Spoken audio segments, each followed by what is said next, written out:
আপনাকে স্বাগত দীপ্ত সংবাদে। সাথে রয়েছে ইদোলা ডলোরেস। ইরানের বিরুদ্ধে চলমান সামরিক অভিযান সর্বোচ্চ 4 সপ্তাহ স্থায়ী হতে পারে বলে জানিয়েছেন যুক্তরাষ্ট্রের প্রেসিডেন্ট ডোনাল্ড ট্রাম্প।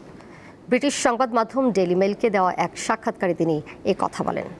এরই মাঝে ইরানের রাজধানী তেহরানে সোমবার ভোরে এক দফা বিমান হামলা চালিয়েছে ইসরায়েলি বাহিনী। বসে নেই ইরানও। সোমবার নতুন করে বিস্ফোরণের শব্দ শোনা গেছে সংযুক্ত আরব আমিরাতের দুবাই, আবুধাবি, কাতারের দোহা এবং বাহরাইনের মানামাতে। বিভিন্ন বার্তা সংস্থার প্রতিবেদন থেকে এমন তথ্য জানা গেছে। এছাড়া মার্কিন বিমান বাহিনীর একটি F-15 যুদ্ধ বিমান কুয়েতে বিধ্বস্ত হয়েছে বলে বিভিন্ন গণমাধ্যমে তথ্য এসেছে।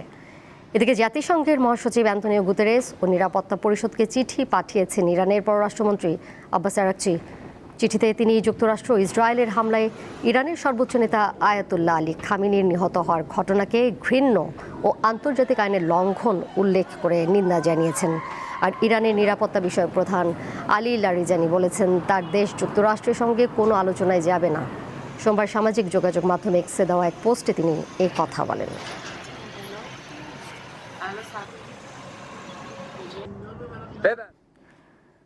যুক্তরাষ্ট্র ও ইসরায়েলের যৌথ অভিযান চলছে ইরানে। তাদের হামলায় নিহত হয়েছেন ইরানের সর্বোচ্চ নেতা তথা শিয়া ধর্মগুরু আয়াতুল্লাহ আলী খামেনি। এছাড়া ইরানের আরও কয়েকজন নেতা রয়েছেন দুই দেশের হিট লিস্টে। এবার এই নিয়ে থাকছে একটি প্রতিবেদন। চলতি বছরের 27 ফেব্রুয়ারি যৌথভাবে ইরানকে নিশানা করে ইসরায়েল এবং যুক্তরাষ্ট্র। ওই দিন ভোরে সাবেক পারস্য দেশের রাজধানী তেহরান সহ একাধিক শহরে আছড়ে পড়ে তাদের ছোড়া একাধিক ক্ষেপণাস্ত্র ও ড্রোন। ইহুদিরা এই অভিযানের নাম রেখেছে অপারেশন লায়ন্স রোর বা সিংহের গর্জন। আর যুক্তরাষ্ট্রের আক্রমণের পোশাকি নাম অপারেশন এপিক ফিউরি বা মহাকাব্যিক ক্রোধ। এরই মধ্যে ইরানের সর্বোচ্চ নেতার মৃতদেহের ছবি দেখানো হয়েছে যুক্তরাষ্ট্রের প্রেসিডেন্ট ডোনাল্ড ট্রাম্পকে। তারপরই তেহরানে ইসলামীয় প্রজাতন্ত্রের পতন শুধু সময়ের অপেক্ষা বলে চলছে জল্পনা। যদিও প্রতিরক্ষা বিশ্লেষকদের দাবি সেটা করতে হলে পারস্য উপসাগরের কোলের দেশটিতে ক্ষমতায় শীর্ষে থাকা অন্তত 10 জন নেতাকে সরাতে হবে ইহুদি ও আমেরিকানদের। এই ব্যাপারে একটি বিস্তারিত প্রতিবেদন প্রকাশ করেছে জেরুজালেম পোস্ট। ইহুদি সংবাদ মাধ্যমটির দাবি ইরানে ক্ষমতার ভরকেন্দ্র যে 10 নেতার মধ্যে ঘুরপাক খাচ্ছে তাদের মধ্যে 5 জনকে হত্যা করা গেছে। বাকিদেরও শেষ করতে মোসাদ যে মরিয়া চেষ্টা চালাচ্ছে তাতে কোনো সন্দেহ নেই। শুধু তাই নয়, ইসরায়েলি গুপ্তচর সংস্থার হিট লিস্টে আছে তেহরানের 1 ডজন সেনা কমান্ডার। বিশেষজ্ঞদের দাবি ইরানের উপর সম্পূর্ণ নিয়ন্ত্রণ পেতে ইহুদি ও মার্কিন সেনাকে পরবর্তী ধাপে সরাতে হবে মাসুদ পেজেশকিয়ানকে। 27 তারিখের অভিযানে তাকেও পৃথিবী থেকে সরিয়ে দেওয়ার মরিয়া চেষ্টা করেছিল ইসরায়েল এবং যুক্তরাষ্ট্রের যৌথ বাহিনী। আপাতত প্রাণে বেঁচে গেছেন তিনি। দ্বিতীয় শক্তিশালী নেতা হলেন মোহাম্মদ বাঘের কালিবাফ। ইরানি পার্লামেন্ট মজলিসের অধ্যক্ষ বা স্পিকার পদে রয়েছেন তিনি। পাশাপাশি যুদ্ধকালীন পরিস্থিতিতে শিয়া ফৌজের কমান্ডারদের ডেপুটি হিসেবে কাজ করার অভিজ্ঞতা রয়েছে তার। এই তালিকায় নাম রয়েছে ইরানের সুপ্রিম ন্যাশনাল সিকিউরিটি কাউন্সিলের সচিব আলী লারিজানির। তাকে তেহরানের বিদেশ নীতির শেষ কথা বলা যেতে পারে। ইসরায়েল এবং মার্কিন সেনার জন্য সবচেয়ে বড় কাঁটা হতে পারেন খামেনির পুত্র মুস্তফা। ইরানের রাজনীতিতে প্রকাশ্যে খুব একটা দেখা যায় না তাকে। জানা যায় গুপ্তস্থান থেকে IRGC-কে নিয়ন্ত্রণ করেন তিনি। এছাড়াও আব্বাস আরাগচি এবং সাদেক লারিজানিও লক্ষ্য হিসেবে রয়েছেন। বর্তমানে ইরানের পররাষ্ট্রমন্ত্রীর পদে রয়েছেন আব্বাস আরাগচি। অন্যদিকে এক্সপিডিয়েন্সি ডিসকার্নমেন্ট কাউন্সিলের প্রধানের দায়িত্বভার সামলাচ্ছেন লারিজানি। 1 দশকের বেশি সময় ধরে ইরানের নিরাপত্তা ও পরমাণু বিষয়ক সর্বোচ্চ নেতার সিনিয়র উপদেষ্টা পদে ছিলেন আলী শামখানি। বেশ কিছুদিন IRGC-র নৌবাহিনীর কমান্ডার হিসেবেও কাজ করেন তিনি। গত বছরের জুনে ইসরায়েলের বিরুদ্ধে যুদ্ধ চলাকালীন তিনি মারা গিয়েছেন বলে খবর ছড়িয়ে পড়ে। কিন্তু লড়াই থামতেই গোপন ডেরা থেকে বেরিয়ে এসে সবাইকে চমকে দেন শামখানি। রয়টার্সের প্রতিবেদন অনুযায়ী CIA-র তালিকায় আছে আরও বেশ কয়েকটি নাম। তাছাড়া মার্কিন গোয়েন্দারা মনে করেন অচিরেই খামেনির জায়গা নেবেন অন্য কেউ। সেই দিকেই ধাপে ধাপে এগোচ্ছে তেহরান।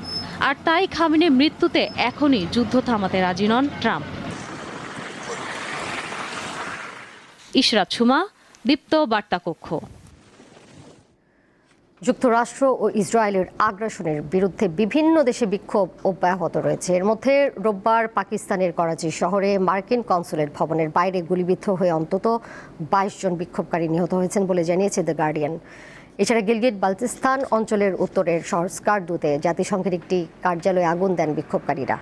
ইরাকের রাজধানী বাগদাদে কড়া নিরাপত্তা ব্যবস্থা থাকা সত্ত্বেও শত শত বিক্ষোভকারী মার্কিন দূতাবাস প্রাঙ্গণে প্রবেশের চেষ্টা করেন। ভারত নিয়ন্ত্রিত কাশ্মীরেও কয়েক হাজার শিয়া মুসলিম বিক্ষোভ করেন। ইরানে হামলার প্রতিবাদে খোদ যুক্তরাষ্ট্রেও বিক্ষোভ হচ্ছে। দেশটির বিভিন্ন শহরের রাস্তায় নেমে এসেছেন কিছু সংগঠন সহ প্রতিবাদী নাগরিকরা। এছাড়া ইটালি, ব্রাজিল, নেদারল্যান্ড সহ বিভিন্ন দেশে বিক্ষোভ চলছে।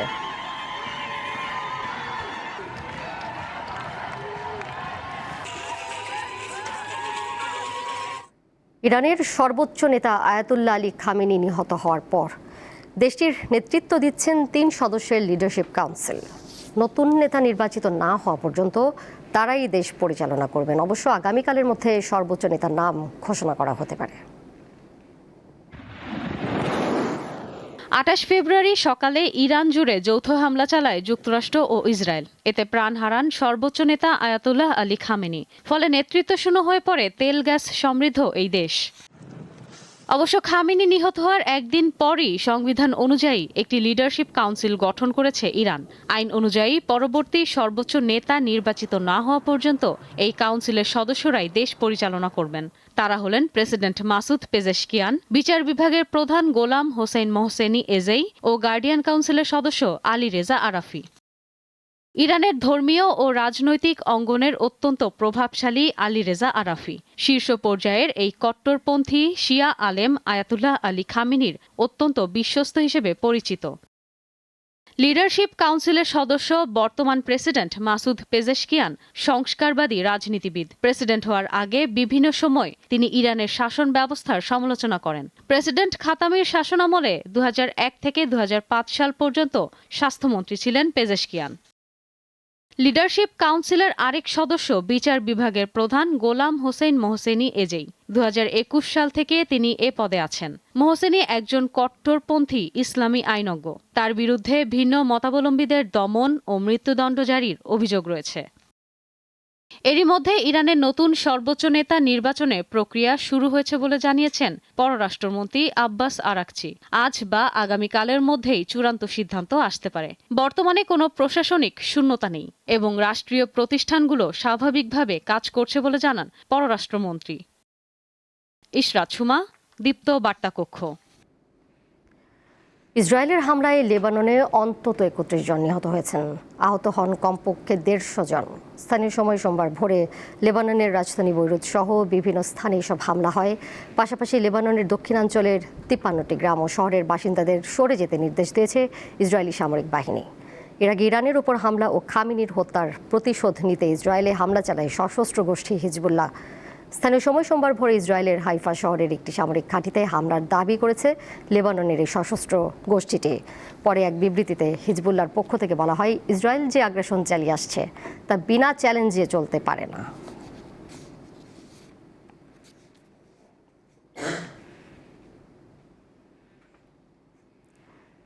ইরানের উপর চালানো যুক্তরাষ্ট্র ও ইসরায়েলের আগ্রাসনের পরপরই মধ্যপ্রাচ্যে বিরাজ করছে অস্থির পরিস্থিতি। এমন অবস্থায় মধ্যপ্রাচ্যের দেশগুলো তাদের আকাশ সীমানা বন্ধ করে দিয়েছে। সরাসরি প্রভাব পড়েছে ঢাকার হজরত শাহজালাল আন্তর্জাতিক বিমানবন্দরে। এখন পর্যন্ত 74টি ফ্লাইট বাতিল করা হয়েছে বলে জানিয়েছে বিমানবন্দর কর্তৃপক্ষ। এর ফলে ভোগান্তিতে পড়েছেন বহু মানুষ। ফ্লাইট নিয়ে সঠিক তথ্যও পাচ্ছেন না অনেকে, রয়েছে এমন অভিযোগও। জানা যায়, শাহজালাল বিমানবন্দরে 28 ফেব্রুয়ারি থেকে 2 মার্চ পর্যন্ত 3 দিনে মোট 74টি ফ্লাইট বাতিল করেছে বিভিন্ন এয়ারলাইন্স। এর মধ্যে গত 28 ফেব্রুয়ারি 23টি ফ্লাইট বাতিল হয়। এগুলোর মধ্যে রয়েছে এমিরেটসের একটি, গালফ এয়ারের একটি, ফ্লাই দুবাইয়ের একটি, এয়ার আরাবিয়ার 3টি, ইউএস বাংলা এয়ারলাইন্সের 6টি এবং বিমান বাংলাদেশ এয়ারলাইন্সের 11টি।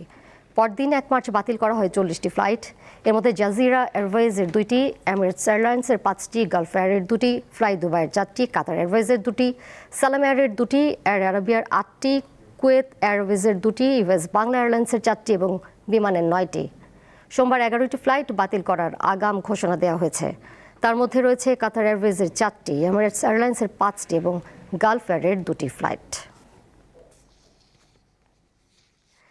এই বিষয়ে আরো বিস্তারিত জানবো। এই মুহূর্তে শাহজালাল আন্তর্জাতিক বিমানবন্দর থেকে সরাসরি যুক্ত রয়েছেন সহকর্মী মানিক খান, যাচ্ছি তার কাছে। মানিক, যেটি বলছিলাম যে আজ তো 11টি ফ্লাইট বাতিলের আগাম ঘোষণা দেওয়া হয়েছে, নতুন করে কোনো তথ্য যুক্ত করতে পারছেন কিনা, নতুন করে আর কোনো ফ্লাইট স্থগিত বা বাতিল হলো কিনা সেটি জানাবেন। এবং মধ্যপ্রাচ্যে যারা কর্মস্থলে যাচ্ছেন তারা তো নিশ্চয়ই অনেক দুশ্চিন্তার মধ্যে রয়েছেন, বিশেষ করে যাদের ভিসার মেয়াদ শেষ হয়ে যাচ্ছে, কি বলছেন তারা?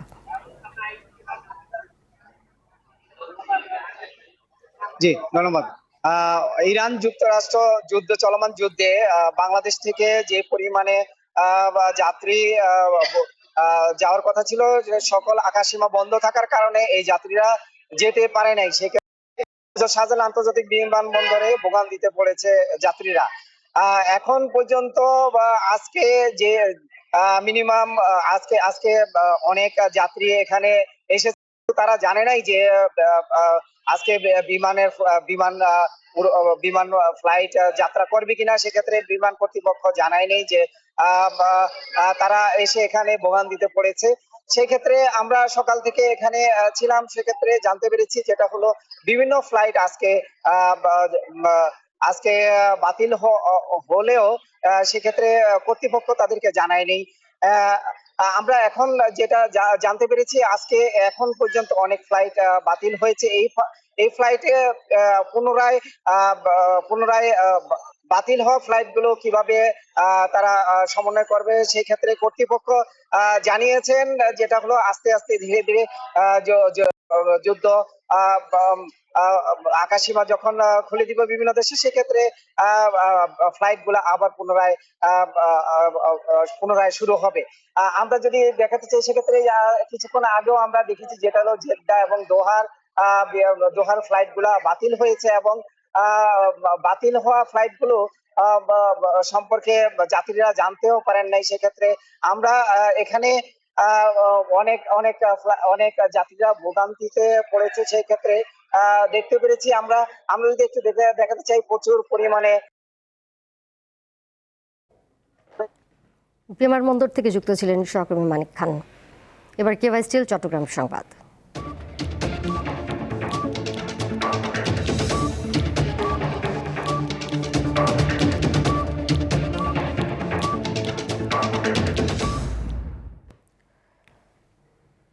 আগুনে পোড়া রোগীদের জন্য বন্দরনগরী চট্টগ্রামে নেই সুচিকিৎসার ব্যবস্থা, নেই আইসিইউ, এখনও হয়নি বিশেষায়িত কোনো বার্ন ইউনিট।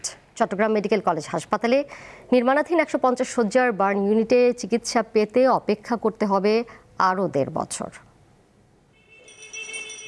চট্টগ্রামে আগুনে পোড়া ও দগ্ধ রোগীদের জন্য একমাত্র ভরসা চট্টগ্রাম মেডিকেল কলেজ হাসপাতালে বার্ন ও প্লাস্টিক সার্জারি ইউনিট। 60 শয্যার এই ইউনিটে নেই কোনো আইসিইউ, ফলে গুরুতর দগ্ধ রোগী আসলে পাঠিয়ে দেওয়া হয় ঢাকায়। গত 24 ফেব্রুয়ারি ভোরে নগরীর হালিশহরে একটি বাসায় বিস্ফোরণের ঘটনায় দগ্ধ হন একই পরিবারের 9 জন। তাদের চট্টগ্রাম মেডিকেলের বার্ন ইউনিটে নেওয়া হলেও প্রাথমিক চিকিৎসা শেষে সবাইকে পাঠিয়ে দেওয়া হয় ঢাকায়। আমাদের যে বর্তমান যে বার্ন ইউনিট চায়নাদের সহযোগিতায় যেটা হচ্ছে, ওটার মধ্যে হচ্ছে 150 শয্যা বিশিষ্ট চায়না বার্ন ইউনিট। ওটার মধ্যে আছে 10 বেডের আইসিইউ, তারপর হচ্ছে 25 বেডের এসডিইউ এবং 115 বেডের হচ্ছে নর্মাল বেড। এবং ওখানে যে ইকুইপমেন্টগুলো যেগুলো থাকবে, এগুলো 100% কিন্তু চায়নারা দিবে। এটা আমাদের কাজের অগ্রগতি হচ্ছে এই মুহূর্তে 35%। তারপরে এরা আমাদেরকে আগামী বছর জুলাই অথবা নভেম্বর ডিসেম্বরের দিকে আমরা হ্যান্ড ওভার করার পরিকল্পনা আছে। এটা যখন আমরা পেয়ে যাবো, ইনশাল্লাহ আমাদের পুরো চট্টগ্রাম বিভাগের অথবা যে কোনো বার্নের পেশেন্টদেরকে আমাদের এখানে চিকিৎসা দিতে পারবো। 2022 সালের জুনে সীতাকুণ্ডের বিএম ডিপোতে ভয়াবহ অগ্নিকাণ্ডের পর চট্টগ্রামে স্বতন্ত্র বার্ন ইউনিট স্থাপনের দাবি জোরালো হয়।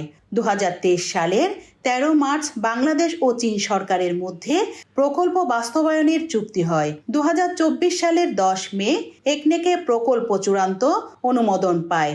তবে জায়গা দখল ও প্রশাসনিক জটিলতায় কাজ শুরু হয় 2025 সালে। এটা কিন্তু একটা গ্র্যান্ডের প্রজেক্ট, পুরোটা হাসপাতালটাই চীনারা করে দিচ্ছে।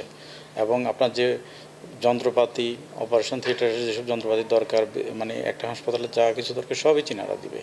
বাংলাদেশ সরকার শুধুমাত্র হাসপাতালটা বুঝে নেবে।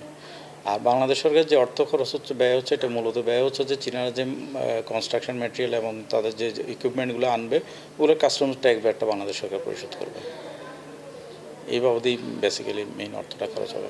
অগ্নিদগ্ধদের চিকিৎসা সংকট কাটাতে সরকারের পাশাপাশি বেসরকারি উদ্যোগের উপর গুরুত্ব দিচ্ছেন স্বাস্থ্য কর্মকর্তারা।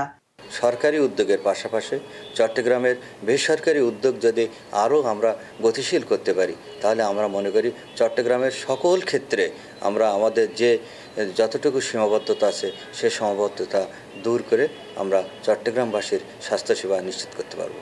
285 কোটি টাকা ব্যয়ে নির্মাণাধীন বান ইউনিটে চীন সরকার দিচ্ছে 179 কোটি টাকা, বাকি 105 কোটি টাকা ব্যয় করবে বাংলাদেশ সরকার। রুনা আনসারি, দীপ্ত সংবাদ, চট্টগ্রাম। 1971 সালের 2 মার্চ পাকিস্তানিদের রক্তচক্ষু উপেক্ষা করে বাংলাদেশের প্রথম পতাকা ওড়ানো হয়েছিল ঢাকা বিশ্ববিদ্যালয়ের কলা ভবনের সামনে। লাল সবুজের সে পতাকাই হয়ে ওঠে বাঙালির মুক্তির প্রতীক। জাতীয় পতাকার এই মর্যাদা রক্ষার দায়িত্ব নতুন প্রজন্মের, এমনটাই মনে করছেন বীর মুক্তিযোদ্ধারা। 1970 সালের 6 জুন ঢাকা বিশ্ববিদ্যালয়ের এই হলের একটি কক্ষে তরুণ ছাত্রনেতারা ঠিক করেছিলেন একটি পতাকার নকশা, পরিমাপ ও রং। পরে শিবনারায়ণ দাসের হাতে সম্পূর্ণ হয় মানচিত্র খচিত বাংলাদেশের প্রথম পতাকা। তার প্রায় 9 মাস পর 1971 সালের 2 মার্চ কলা ভবনের সামনে ইতিহাসের সেই মুহূর্ত। ডাকসুর তৎকালীন ভিপি আসম আব্দুর রব সবুজ জমিনে লাল বৃত্তাকার পতাকা উত্তোলন করে ছাত্র জনতার উপস্থিতিতে। সেই উত্তোলনই হয়ে ওঠে স্বাধীন বাংলাদেশের সার্বভৌমত্বের ঘোষণার দৃশ্যমান প্রতীক। স্বাধীনতার পর মানচিত্র বাদ দিয়ে বর্তমান রূপ পায় বাংলাদেশের জাতীয় পতাকা, কিন্তু এর জন্মলগ্নের ইতিহাস জড়িয়ে আছে ছাত্র আন্দোলন, গণ অভ্যুত্থান আর 71-এর মুক্তির সংগ্রামের সঙ্গে। এই প্রজন্মের কাছে তাই জাতীয় পতাকা গর্বের ও সম্মানের। পতাকা হচ্ছে যে একটা ন্যাশনাল প্রাইড, খুব সুন্দর একটা অনুভূতি, এটা দেখতেও ভালো লাগে, প্লাস আমাদের মনে অবশ্যই একটা বড় ইম্প্যাক্ট ফেলে। আমার কাছে পতাকা আমার অস্তিত্বের প্রতীক, আমার জীবন ইতিহাসের গাথা, আমার জাতিসত্তার সর্বোচ্চ এবং পরম পবিত্র জিনিস। যাদের ত্যাগের বিনিময়ে বাংলাদেশ পেল স্বাধীন পতাকা, তাদের কাছে লাল সবুজের এই প্রতীক যেন নিজেদেরই প্রতিচ্ছবি। আমার পতাকাটা কিন্তু আমার সম্মান, আমার পতাকাটা আমার ঠিকানা, আমার পতাকাটা আমার আত্মমর্যাদা। এই পতাকাটা আনতে গিয়ে তো হাজার হাজার মানুষ জীবন দিল, হাজার হাজার মানুষ, হাজার হাজার মা বোনের ইজ্জত সম্ভ্রম নষ্ট হইল। এই 71 সালে এই পতাকাটা আমরা যখন উড়িয়ে ধরছি, তখন আমাদের শরীরকেই যেন বাংলাদেশের মাঝে আমরা দেখাইছি যে এটাই আমি। পতাকার মর্যাদা রক্ষায় নতুন প্রজন্মকে দায়িত্বশীল হওয়ার আহ্বান বীর মুক্তিযোদ্ধাদের। বৈষম্যহীন সমাজ, আত্মমর্যাদাশীল জাতি এবং দুর্নীতিমুক্ত একটা বাংলাদেশ, তাইলে আমার পতাকার সম্মান আরো বৃদ্ধি পাবে। পতাকা যতদিন একটা ইয়াং জেনারেশন বুকে নিবে বা নিউ জেনারেশন টু কাম পতাকা বুকে নিয়ে যখন দাঁড়াবে, তখন আসলে আমাকেই নিয়ে দাঁড়াবে, আমি তার বুকের মাঝে থাকবো। লাল সবুজের পতাকা শেখায় মাথা উঁচু করে দাঁড়াতে, যোগায় অন্যায়ের বিরুদ্ধে রুখে দাঁড়ানোর শক্তি। স্বাধীনতার চেতনা ধারণ করে আগামীর বাংলাদেশ গড়াই হোক তরুণদের অঙ্গীকার, এমনটাই প্রত্যাশা মুক্তিযোদ্ধাদের। জহুরুল মোহসান, দীপ্ত সংবাদ, ঢাকা। ত্রয়োদশ জাতীয় সংসদ নির্বাচনে বিএনপির প্রার্থীদের আনা কারচুপির অভিযোগের পরিপ্রেক্ষিতে কুড়িগ্রাম 2, রংপুর 4 ও 6 এবং রাজশাহী 1-এর ব্যালট পেপার ও রেজাল্ট শিট হেফাজতে নেওয়ার নির্দেশ দিয়েছেন হাইকোর্টের নির্বাচনী ট্রাইব্যুনাল। সোমবার বিচারপতি জাকির হোসেন এই 4 আসনের প্রার্থীদের করা আবেদনের পরিপ্রেক্ষিতে এই আদেশ দেন। মামলা করা বিএনপির 4 জন প্রার্থী হলেন কুড়িগ্রাম 2-এর প্রার্থী সোহেল হোসাইন কায়কোবাদ, রংপুর 6-এর সাইফুল ইসলাম, রংপুর 4-এর ইমদাদুল হক ভরসা ও রাজশাহী 1-এর শরীফউদ্দিন। এর আগে গণপ্রতিনিধিত্ব অধ্যাদেশের 49 ধারা অনুযায়ী নির্বাচনী অনিয়মের বিরুদ্ধে করা নির্বাচনী আবেদন শুনানির জন্য হাইকোর্ট বিভাগে নির্বাচনী ট্রাইব্যুনাল গঠন করা হয়। বিচারপতি জাকির হোসেনের নেতৃত্বে একক বেঞ্চ এসব আবেদনের শুনানি গ্রহণ করছেন। আইনের বিধান অনুসারে এই ভোটগুলো কি হবে, সমস্ত ওই 42 অনুচ্ছেদে উল্লেখিত যে ডকুমেন্টসগুলো আছে এগুলোর ভেরিফিকেশন সাপেক্ষে ভোটার যারা যে ভোট দিয়েছেন সেই ভোটের ব্যালট পেপারগুলো পরীক্ষা অন্তে রিকাউন্টিং করা হবে এবং রিকাউন্টিং করলে আমাদের যে পিটিশনারগণ বিজয়ী হবে বলে আমরা বিশ্বাস করি। একটি দেশ কতটা গণতান্ত্রিক তা নির্ধারণ হয় নাগরিকের অবাধ ভোটাধিকারের চর্চার মাধ্যমে। কিন্তু বাংলাদেশে এখনও প্রকৃত গণতন্ত্র প্রতিষ্ঠিত হয়নি বলে জানিয়েছেন বিশেষজ্ঞরা। ভোটার দিবসের প্রাক্কালে রাজনীতিবিদরা বলছেন দেশে এখন গণতন্ত্র চর্চার সুযোগ এসেছে। স্বাধীনতার পর দেশে 13টি জাতীয় সংসদ নির্বাচন অনুষ্ঠিত হয়েছে। পরিসংখ্যান বলছে 2008 সালের নির্বাচনে সর্বোচ্চ 87% ভোট পড়েছিল। গত 55 বছরে বেশ কিছু সময় সামরিক শাসন ছাড়াও সেনা নিয়ন্ত্রিত সরকারও ছিল। বাকি সময় গণতান্ত্রিকভাবে সরকার নির্বাচিত হলেও দেশে এখনও গণতন্ত্র প্রাতিষ্ঠানিক রূপ লাভ করেনি। সর্বশেষ ত্রয়োদশ জাতীয় সংসদ নির্বাচনের মাধ্যমে সরকার গঠন করেছে বিএনপি। জনগণের আশা ভবিষ্যতের গণতন্ত্র চর্চা আরো বাড়বে। বর্তমানে যে চুরি, ছিনতাই, ডাকাতি এগুলো তাদের দূর করতে হবে। ফ্যাসিবাদী আমলের নির্বাচন যেটা ছিল ওটা হচ্ছে আপনার টোটালি করাপ্টেড ছিল, যেটা হচ্ছে আপনার আমরা জানি যে রাতে ভোট হয়েছে, ওটা অনেক ক্ষেত্রে অনেক জায়গায় হচ্ছে, বিভিন্ন জায়গায় ওটা ম্যানিপুলেটেড ছিল। কিন্তু এবারের ইলেকশনটা আমরা দেখেছি যথাসম্ভব স্বচ্ছ হয়েছে। দীর্ঘ সময় ধরে দেশ ফেসিবাদী একটা কাঠামোর মধ্য দিয়ে চলেছে, দেশে অস্থিতিশীল পরিবেশ ছিল। তো প্রথমত দুর্নীতি যেন সরকার কমায়। রাজনীতিবিদরা বলছেন দেশে এখনো গণতন্ত্র চর্চার সুযোগ রয়েছে। সর্বশেষ নির্বাচন গণতন্ত্রকে সমুন্নত করেছে। গণতান্ত্রিক প্রক্রিয়া শুরু হয়েছে। বিএনপি যে সমস্ত ম্যানিফেস্টোতে যা যা বলেছেন, 31 দফাতে যা যা বলেছেন, ইনশাল্লাহ মাননীয় প্রধানমন্ত্রী তারেক রহমানের নেতৃত্বে ইনশাল্লাহ সকল কিছু পূরণ করার জন্য চেষ্টা করবে। 2009-এর পর থেকেই বলা যায় যে বাংলাদেশ মানুষ তার ভোটাধিকার থেকে বঞ্চিত হয়েছে। যে তিনটি নির্বাচন আছে, তিনটি নির্বাচনই গ্রহণযোগ্যতা পায়নি, যার ফলশ্রুতিতে মানুষ টোটালি ভোট কেন্দ্রে যাওয়া থেকে বিরত ছিল আর কি।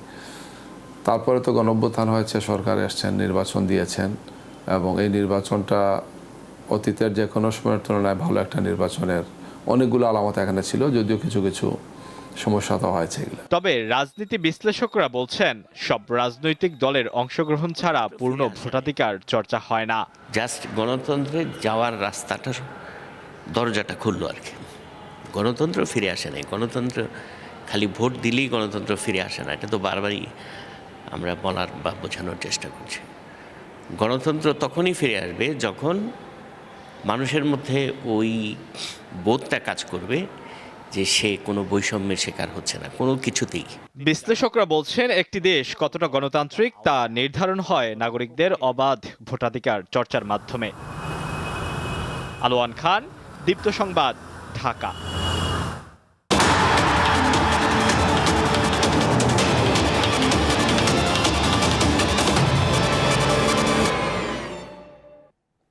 এশিয়ান কাপে বি গ্রুপে নিজেদের প্রথম ম্যাচে আগামীকাল দুপুর 2টায় চীনের মুখোমুখি হবে বাংলাদেশ। প্রথমবারের মতো টুর্নামেন্টে খেলতে আসা আফ্রিদাদের লক্ষ্য শক্তিশালী প্রতিপক্ষের বিরুদ্ধে ভালো খেলা। সাফের রানীরা এখন এশিয়ার শ্রেষ্ঠত্বের মঞ্চে, একেবারেই ভিন্ন কন্ডিশন, প্রতিপক্ষ বেশ শক্তিশালী, কিন্তু মনে থাকা সাহস আর আত্মবিশ্বাসকে একমাত্র পুঁজি করে অজিদের দেশে টুর্নামেন্টে বর্তমান চ্যাম্পিয়নদের মোকাবেলা করতে হবে বাংলাদেশ দলকে। প্রত্যাশা অনেক, সেই সাথে বাস্তবতাও বুঝতে হবে। শক্তিশালী প্রতিপক্ষের সাথে 90 মিনিট খেলতে হবে। মেয়েদের শুধু একটা কথাই বলেছি, মনোবল হারানো যাবে না। গেল আসরে শিরোপা জয়ের পাশাপাশি আরো 8 বার টুর্নামেন্টে ট্রফি জিতেছে চীন। তাতেই আজ করা যায় কতটা শক্তিশালী দলটি। তাই বলে বাংলাদেশকে হালকাভাবে নিচ্ছে না চীনারা। স্পষ্ট ভাষায় কোচ জানান বেশ চাপে রয়েছেন তারা। আমরা বর্তমান চ্যাম্পিয়ন, প্রথম ম্যাচটাই খেলবো বাংলাদেশের সাথে, এটাই আমাদের জন্য চাপের বিষয়। ওদের খেলা দেখেছি, দারুণ ফুটবলার আছে, আমি মনে করি না তাদের কোনো বাড়তি চাপ আছে। ফিফা র্যাঙ্কিং এ চীনের অবস্থান 17 আর বাংলাদেশ আছে 112 নম্বরে। মাঠের ফলাফলও পার্থক্যটা যে চোখে পড়বে তা সবারই জানা। প্রতিপক্ষ বিবেচনায় এশিয়ান কাপে প্রতিটি ম্যাচই বাংলাদেশের জন্য অগ্নি পরীক্ষা, তা বেশ ভালো করে জানা আফ্রিদাদের। হাল ছাড়তে রাজি নয় তারা খুব ভালো করে জানেন তাদের নিয়ে কোটি বাঙালি রয়েছে আকাশচুম্বী প্রত্যাশা। Mohammad Hasib, Deepto sports, comeback stadium, Sydney, Australia. Asian কাপে বাংলাদেশ নারী দলের জন্য শুভকামনা জানিয়েছেন বাফুফের সভাপতি তাবিত আওয়াল। শক্তিশালী প্রতিপক্ষের বিরুদ্ধে বাংলাদেশ ভালো খেলবে বলে প্রত্যাশা ব্যক্ত করেন তিনি। এই পর্যায়ে আমাদের নারী দল বা পুরুষ দল কেউই এই পর্যায়ে এত টপ লেভেলে খেলতে পারেনি। আর বিশেষ করে আমাদের নারী দলের জন্য অফকোর্স আমাদের সবার অভিনন্দন আছেন যে তারা র্যাঙ্কিংয়ে অনেক গতিতে এগিয়ে গিয়েছিল। এখন এশিয়ার টপ টিমের সাথে তারা খেলছে, বাট এশিয়ার টপ টিমও কিন্তু ওয়ার্ল্ডেরও একটা টপ টিম। চায়না কিন্তু কোনো বিশ্বে ওয়ার্ল্ড কাপে তারা খেলে, বাট আমরা কনফিডেন্ট যে আগামীকাল চায়নার সাথে আমরা ভালো খেলা উপহার দিব। তারা যতটুকু দিতে পারে দেশের জন্য, নিজের জন্য, কাজ অবশ্যই খেলে। আর খেলার থেকে হার জিত তো থাকবে, কিন্তু হৃদয় জিতা আর কোনো ব্যক্তিগত প্লেয়ার যদি ক্লাবের কোনো কন্ট্রাক্ট পেতে পারে সেগুলোর জন্য আমরা লক্ষ্য রাখতে পারি সামনে থেকে। এদিকে নারী এশিয়ান কাপে বেলা 3টায় মাঠে নামবে দক্ষিণ কোরিয়া ও ইরান। ম্যাচের বিশ্লেষণ জানাচ্ছেন অস্ট্রেলিয়া থেকে সহকর্মী Mohammad Hasib. AFC women Asian কাপে আজ সিডনিতে কোনো ম্যাচ নেই। ম্যাচ রয়েছে গোল্ড কোস্টের রাবিন স্টেডিয়ামে, যেখানে সাউথ কোরিয়া মুখোমুখি হবে ইরানের। এই গ্রুপে থাকা এই দুটি দল সাউথ কোরিয়া শক্তির মত্তায় এগিয়ে রয়েছে ইরানের চেয়ে। তাদের অবস্থান ফিফা র্যাঙ্কিংয়ে 21, বিপরীতে ইরানের ফিফা র্যাঙ্কিংয়ে অবস্থান 68। পার্থক্য বোঝা যাচ্ছে নিঃসন্দেহে সাউথ কোরিয়া এগিয়ে, এবং তাদের সবচেয়ে বড় পাওয়ারটি হচ্ছে তারা তাদের অ্যাটাক, অর্থাৎ তাদের যে ফরম্যাট 5-3-2 অসাধারণ একটি ফরম্যাট, এবং তারা সবসময় পাওয়ার ফুটবল খেলতে বেশি পছন্দ করে। বিপরীতে ইরান, তারা কিন্তু তাদের ডিফেন্সিভ লাইনটা বেশ স্ট্রং, অর্থাৎ সাউথ কোরিয়ার যে অ্যাটাকিং ফুটবলের বিপরীতে ইরানের যে ডিফেন্সিভ ফুটবল, সেটি আসলে দেখার একটি বড় সুযোগ থাকবে যারা গোল্ড কাস্টে আছেন এবং একই সাথে টিভি পর্দায় যারা এই ম্যাচটি দেখতে চান। একটা বিষয় তো জানি রাখি যে ইরানের যে সর্বোচ্চ ধর্মীয় নেতা আয়াতুল্লাহ খামেনির মৃত্যুতে তাদের মনে এক ধরনের একটা বিষণ্ণতা জন্ম নিয়েছে, এবং সেই বিষণ্ণতাকে তারা পুঁজি করে তারা আসলে ম্যাচ খেলতে নামছে। স্বপ্ন একটাই যে তারা 2027 নারী বিশ্বকাপে তারা অংশ নিবে বা সুযোগ পাবে এই টুর্নামেন্টের মাধ্যমে। একটা বিষয়টা জানি নাকি যে সাউথ কোরিয়া কিন্তু 2022 সালে সবশেষ চীনের কাছে তারা রানার আপ হয়েছিল, যদি তাদের সবচেয়ে বড় সাফল্য, এবং তারা কিন্তু 14বার অংশ নিয়েছে এই টুর্নামেন্টে। বিপরীতে ইরান কিন্তু এই নিয়ে তারা 2বার অংশ নিচ্ছে, এবং তাদের সর্বোচ্চ সাফল্য তারা গ্রুপ পর্ব থেকেই বিদায় নিয়েছিল সবশেষ 2022 সালে। সব মিলিয়ে অধিক পরিসংখ্যান এবং বর্তমান পারফরমেন্স মিলিয়ে একটা হাড্ডাহাড্ডি লড়াই অপেক্ষা রয়েছে ফুটবল ভক্তরা। Mohammad Hasib, Deepto sports, Sydney, Australia. আর এরই সাথে শেষ করছি এখনকার সংবাদ। পরের সংবাদ দেখবেন সন্ধ্যা 6:40। এছাড়া আরও তথ্য এবং বিনোদনের নানা খবরাখবর জানতে যুক্ত থাকুন দীপ্ত ডিজিটাল প্ল্যাটফর্মে। ধন্যবাদ সবাইকে এতক্ষণ সাথে থাকার জন্য।